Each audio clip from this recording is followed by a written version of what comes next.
খালেদা জিয়ার সালাম দিন, ধানের শীষে ভোট দিন। মান্দায় ৩১ দফা বাস্তবায়নের লক্ষ্যে কেন্দ্রীয় বিএনপি নেতা এম এ মতিনের ব্যাপক গণসংযোগ ও লিফলেট বিতরণ। বিশেষ প্রতিনিধি সাইদুল ইসলাম হেলালের পাঠানো প্রতিবেদনে দেখুন বিস্তারিত। মান্দা উপজেলায় বিএনপির ভারপ্রাপ্ত চেয়ারম্যান তারেক রহমান ঘোষিত রাষ্ট্র কাঠামো মেরামতের ৩১ দফা বাস্তবায়নের লক্ষ্যে লিফলেট বিতরণ ও গণসংযোগ করেছেন কেন্দ্রীয় বিএনপির নির্বাহী কমিটির সদস্য ও মান্দা উপজেলা সভাপতি M A Matin.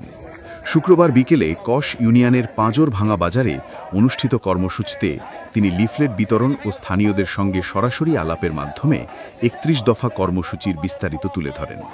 M A Matin বলেন, দেশের বর্তমান রাজনৈতিক, সামাজিক ও অর্থনৈতিক সংকট নিরসনে তারেক রহমানের ৩১ দফা একমাত্র রোডম্যাপ। উপজেলা বিএনপি ও অঙ্গ সংগঠনের নেতাকর্মীরা উপস্থিত থেকে সমর্থন জানান।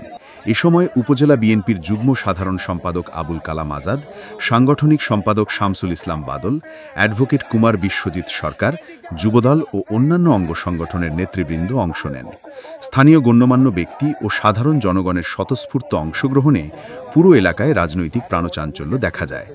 কর্মসূচিটি ধানের শীষের গণজোয়ার সৃষ্টিতে এবং স্থানীয় পর্যায়ে দলের বার্তা প্রচারে গুরুত্বপূর্ণ ভূমিকা রাখছে।